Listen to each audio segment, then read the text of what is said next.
what is it that New Zealand has done differently? China, despite all the controversy over China, Germany, for instance, Iceland. I'm going to be talking to the Prime Minister after our conversation.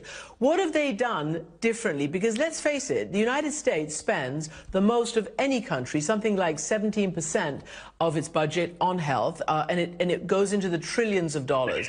What is the crucial differentiating factor? Every one of those examples you gave is different, and you have to probe into what they did. China had an explosive epidemic going on in their midst right then, and they brought down the hammer and the dance just dramatically.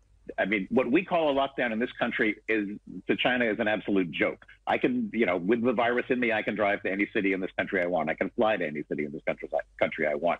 People can come here. I can go out to the park. I can ride a bicycle and drop it off and have somebody else pick up that bicycle after me. I'm, sort of free to go. When the Chinese team came into Italy, the first thing they did was look around and said, you call this a lockdown? This is a playground, and then Italy locked down quite a bit harder. They also were out of control. New Zealand had the advantage of being an island far away and having a lot of advance warning. They started putting people into quarantine, and they got their testing regimen done.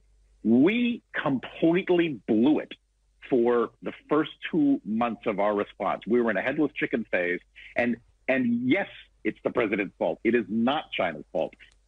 The head of the Chinese CDC was on the phone to Robert Redfield on January 1st, again on January 8th, and the two agencies were talking on January 19th.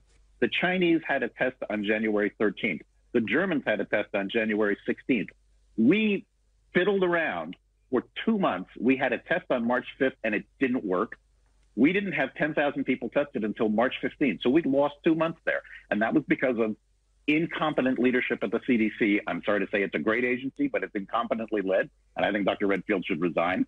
And suppression from the top. I mean, the real cover-up was the person in this country who was saying, this is not an important virus. The flu is worse. It's all going to go away. It's nothing. And that encouraged everybody around him to say, it's nothing, it's nothing, it's nothing. I had the same problem at the Times. I was trying to convince my editors, this is really bad. This is a pandemic. It took a while to get them. It took a while to get anybody to believe this. But if we'd had